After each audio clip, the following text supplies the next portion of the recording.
ನಮ್ಮ ಸಾಂಸ್ಕೃತಿಕ ನಾಯಕ ಬಸವಣ್ಣನವರು 12ನೇ ಶತಮಾನದಲ್ಲಿ ಕರ್ನಾಟಕದಲ್ಲಿ ಸ್ಥಾಪಿಸಿದರು. ಇದನ್ನು ವಿಶ್ವದ ಮೊದಲ ಸಂಸತ್ತು ಅಂದರೆ first parliament of the world ಎಂದು ಕರೆಯಲಾಗುತ್ತದೆ ಎನ್ನುವುದು ನಮಗೆಲ್ಲ ಹೆಮ್ಮೆಯಲ್ಲವೇ?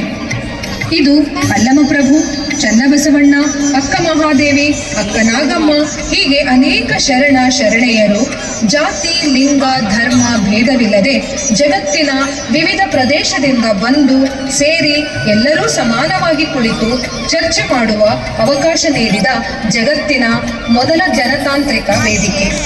ಇಲ್ಲಿ ಸಮಾಜ ಸುಧಾರಣೆ, ಮಾನವ ಹಕ್ಕುಗಳ ಪ್ರತಿಪಾದನೆ, ಕಾಯಕ ತತ್ವದ ಮೂಲಕ ಆರ್ಥಿಕ ಸುಧಾರಣೆಯಂತಹ ಅದ್ಭುತ ವಿಚಾರಗಳು ಆ ಕಾಲದಲ್ಲಿಯೇ ಚರ್ಚೆಯಾಗುತ್ತಿದ್ದವು.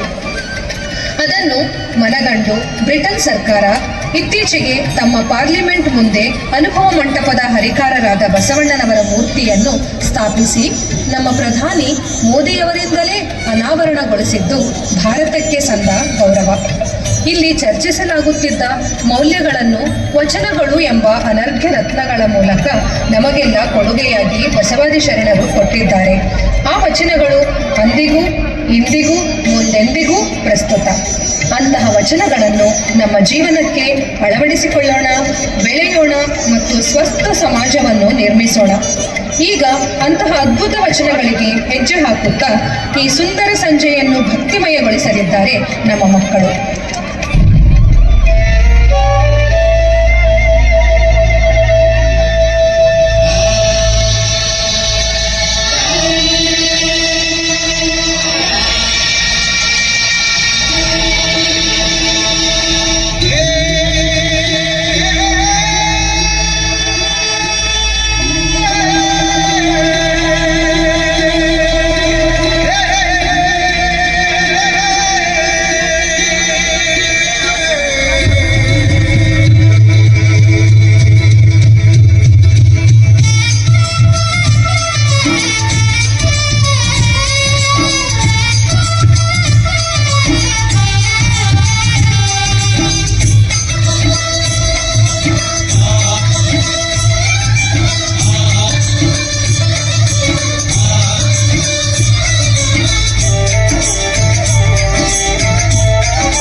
ಠಠಠಠ